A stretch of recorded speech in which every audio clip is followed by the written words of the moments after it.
a closer look down there? So Do you want me to check for the sharks? No. Sorry. No. Did I just break it? No.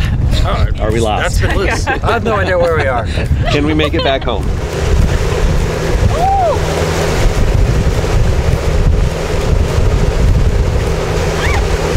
And I learned a new saying.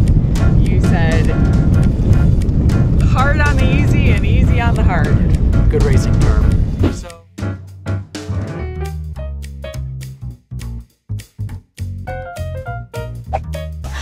Are you ready for the most epic day ever? We have such a treat ahead. We are going by boat into the Everglades National Park. And we have a very special guest, my best friend, Lexi. Woo! Let's hit the road. We are on a timeline. We are going to go meet a very special host, and we can't wait to introduce you to him. We're leaving Fiesta Key RV Resort, and we have a short 15-minute drive to the Lorelei Restaurant Marina boat ramp area. And that's where we're gonna meet Rainer, and we're gonna have this epic backstage secret pass to the Everglades National Park. So we've seen the National Everglades by land, and that was amazing. And now we're really excited to see it by water, to see just what different wildlife we'll see, what different experience it will be. And plus we're gonna be at the southern end of the park, which before we were up at the northern end. So we're excited to not only have a local expert take us around, but to see a different variety and style of the park itself. So Lexi flew in from the Twin Cities area. This is her first time down in the Florida Keys, and your first time in the National Everglades, right? Yes, I have never been to Everglades National Park. I'm super excited. I love being on boats and water, so this is the perfect opportunity, and I'm looking forward to maybe seeing some alligators or crocodiles. I don't know.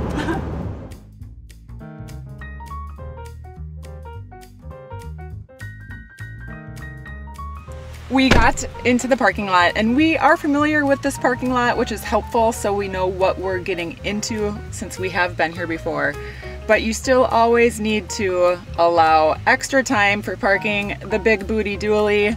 We gave ourselves at least 10 minutes. We always do that, and it just helps so that we're not rushing, we're not stressing. These spots are nice and wide. We have a great setup here. And we are right on schedule, so we're gonna go hit the restroom and then get picked up on the dock. Please don't let me go.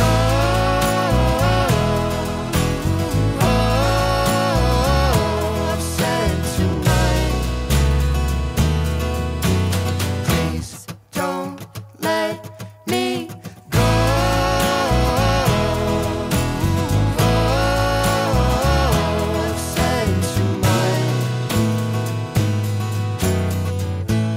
Honey, I know that I've been wrong. So the difference between a Minnesota accent, Chris, and a Wisconsin accent, Lexi, is what? Well, there's no way to really pinpoint what it is, but there is a different twang. And we were talking about it because Rainer, how do I say your name? Reiner. We biffed it before we said Rainer. It's Reiner. Reiner was asking where Lexi's from, and then we started talking about the accents. And Lexi has more of a Wisconsin accent, and I have the Minnesota accent. They are slightly different. Each of you guys say bag. Bag. Bag. How about pillow? You say it's pillow weird. Pillow. Reiner, how do you say pillow? Pillow. Pillow. Pillow. Miami accent. Except we switch back and forth. English, Spanish, a little bit of everything. Yes, everything. This is insane. Yeah. I think Minnesota and Wisconsin are pretty darn close. You let us know.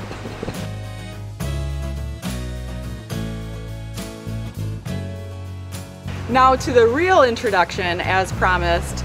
Meet Reiner. Morning. So my name's Reiner. I am born and raised in Miami, and I've been playing in the Everglades, Florida Bay on the water my entire life. So right now we are in Isla Mirada. Behind us, about a mile and a half that way, is the boundary to Everglades National Park. So we are going to head westward all the way to Flamingo in Everglades National Park.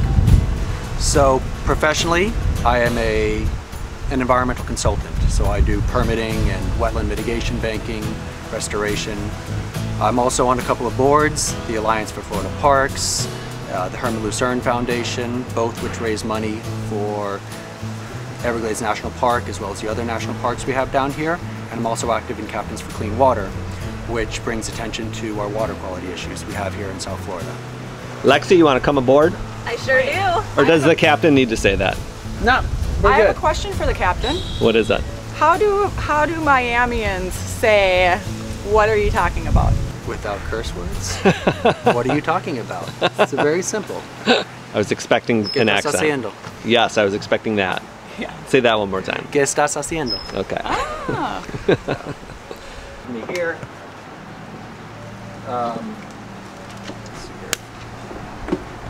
So Chris's birthday is very, very shortly. That's why Lexi's here today, sure. coming in. Congrats. And this is like a little early birthday present. You could say this is a birthday celebration.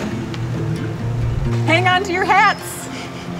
She's been waiting all week to say that. Hang on to your hats. If they're not tight, tighten it up. I'm worried about my tightness. How many miles to like Flamingo Visitor Center from by water? From where we are now, Lorelei in Islamorada, it's about 35 miles. 30. Okay, so we're not going all the way over there? We are going all the way to Flamingo. How long does that take? A little under an hour. Okay. Yeah. So we'll be able to zigzag through all the little islands and shallow areas. So we'll be able to do this whole route and never be in more than about 4 feet of water. Wow. Wow. I was looking to belong when I'd already found my home.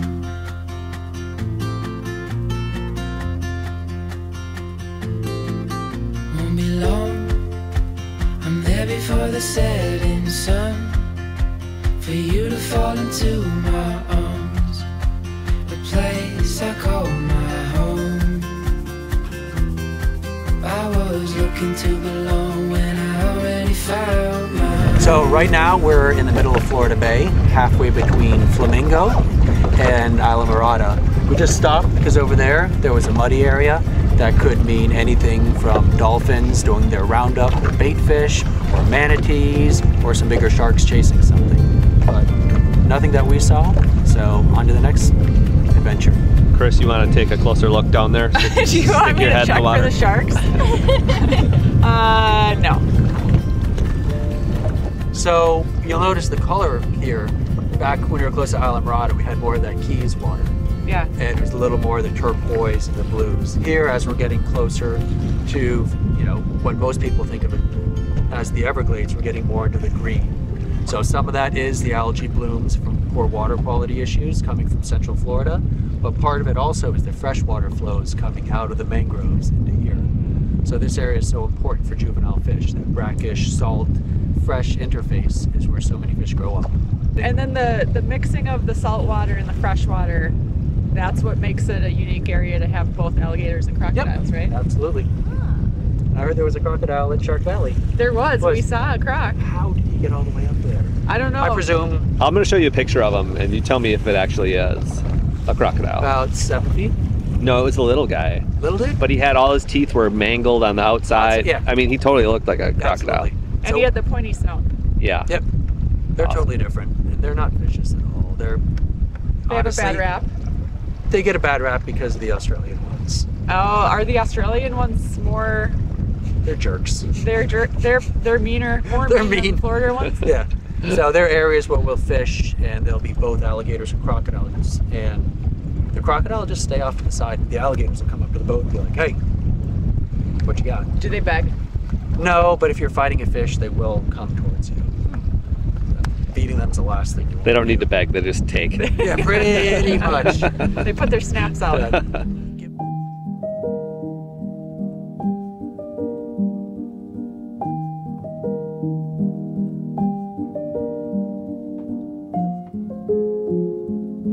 We're on the hunt. We're checking the back walls for the pink flamingos. We see some small pink birds. They're called Roseate spoonbills. Once you hit 40, apparently birds are something you pay attention to. Yeah. You hit 40, like, whoa, look at that! 40 years old is the rite of passage to falling in love with bird hunting. Well, not bird hunting, bird watching.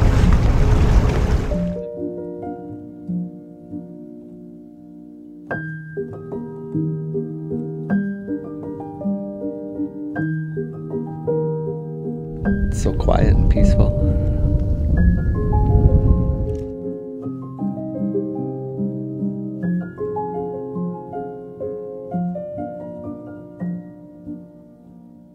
So right now we're on Snakebite, which is just east of Flamingo, and what we're doing is this whole 10 square mile, 15 square mile area is really shallow, but we've got these little deeper fingers. So right now we are idling up one of the deeper fingers to try and find a bunch of sharks.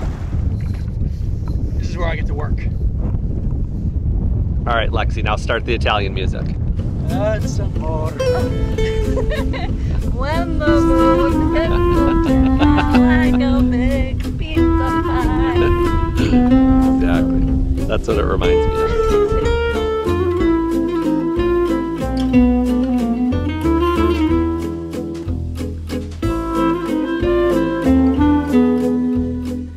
So what kind of sharks would we expect to see in this area?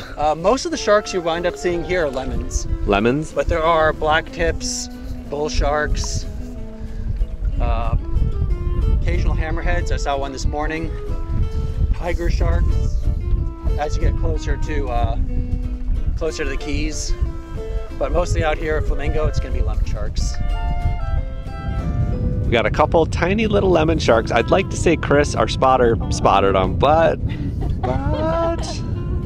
I did not spot them. I am failing so far. no. When Reiner shut the motor down and started using the push-pull to get us far into the shallow waters, the Everglades really did turn into another world. It was so quiet and so peaceful, and then all the wildlife really started showing up. But when the dolphins arrived, it was an entirely different magical experience. I can't believe how playful, curious, and smart these mammals are. You could really see the pure joy and fun they were having effortlessly riding the pressure waves of the boat and jumping in and out of our wake. Almost like they were showing off, or maybe just trying to interact with us. Did you see that? Yes, I saw that up close and personal. It was incredible.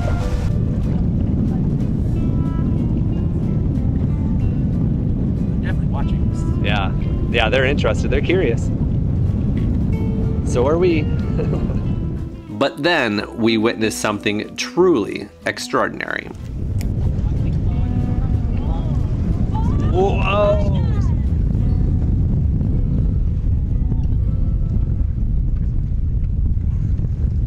See the circle they made? Yes. Whoa! I'll slow this clip down so you can really see what's going on. These bottlenose dolphins actually create a mud ring that acts as a net closing in on their unsuspecting prey. As it gets tighter, the fish actually try to jump over the mud ring in desperation to flee, but unknowingly are jumping into the mouths of the awaiting dolphins, hungry for lunch. It's totally crazy. One dolphin creates the mud ring, while the others just wait outside for the action to begin. I'll link a BBC video that shows an event like this captured from an aerial perspective and long zoom cameras that show it perfectly in detail. I can't believe we captured this on camera. Absolutely amazing. The dolphins continued to play all around us for what seemed like the next hour before we made our way to the Flamingo Visitor Center.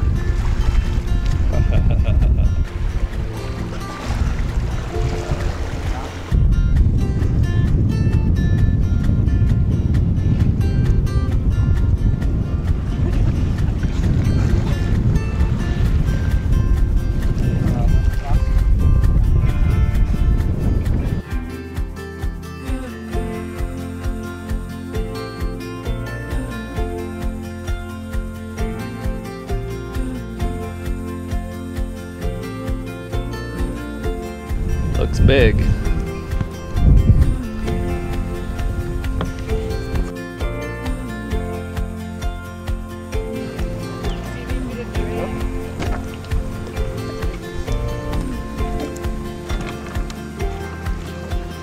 Yeah, it's like you've done this a few times. Yeah. I think the wind's gonna blow it under the dock.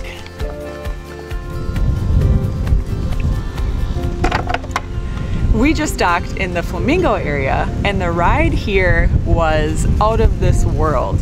And it was just truly special to be on the water, so close to the wildlife. We're going to check out the visitor center. We're going to go check out an osprey nest that's over there. I can see it, it's massive, and it's already impressing me. We're going to grab lunch and eat lunch somewhere and just check everything out that's here. This is a really popular place to be. It's about 40 miles from the entrance. It's the very southern tip of the Everglades National Park, and I'm really excited to be in this part of the park.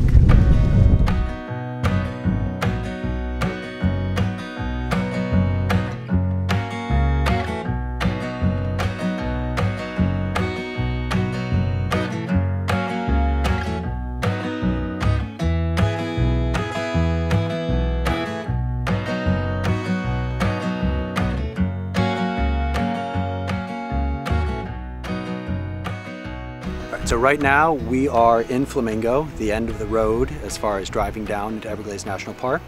And what we have behind us is something we're all very proud of. This is the lodge and the restaurant built by my buddy Gavin. It's so exciting. The lodge that used to be here was destroyed during Wilma and Katrina. So to be able to make this a destination again is fantastic. The National Park Service has campgrounds with plug-ins. They've got eco tents, which are fantastic, and then they've also got standard tent camping. So the ability for people to come down here and enjoy this place, there's so many different ways to do it. And as someone who spends their weekends down here, it's awesome to see different opportunities for people to come and see. Yeah, I don't think we would have ever seen this down here if we didn't come this way. No. Let's quickly do It's really cool. eco tents. Do you want to do it, or? Yeah, let's check out the eco tents.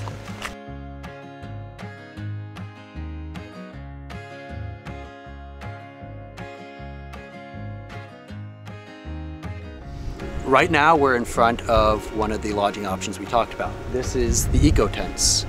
For about $150 a night, you get nice bedding, electricity to run fans. They book out during the winter season, but in the shoulder seasons they're not as busy. They are very close to the water, and we have a great view of Florida Bay here, about 50 to 60 feet away. So it's a wonderful, simple way to come down and visit the park without the complication of setting up your own tent or etc. Combine that with a restaurant, makes for an easy experience to explore the park.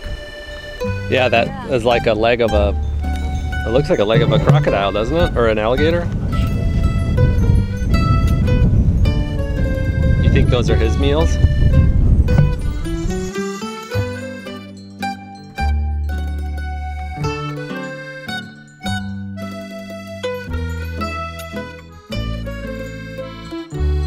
If you can see, there is a giant crocodile behind me right now, and it is the perfect way to end our perfect day exploring the Everglades National Park by boat. And I just want to throw out there a huge thank you to Reiner and Lexi for hosting us. Thank you, Reiner and Lexi. Thanks for joining us. And it was really cool to see the national park both by land and by boat from various entry points. So keep that in mind if you are thinking about coming to this park. There are so many different ways to experience it, whether it's by boat or by land or by bike or trolley. And there's also different ways you can get to it from the state of Florida. So from the Florida Keys, down south through Homestead or Miami, and then even on the west coast through Naples if you're up in that Fort Myers area. So tons of different ways to get here, tons of different things to do, and so much to enjoy and experience of this diverse land.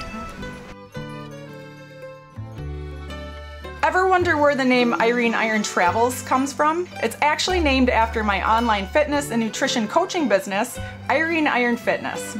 I help people move better, feel better, and eat better with strength training and real food. No fad diets, no harsh restrictions, no counting calories, and absolutely no processed food in a package. If you want to get stronger and feel better at any age, check the description below for the links with my new client special, or join in on our next and upcoming group challenge.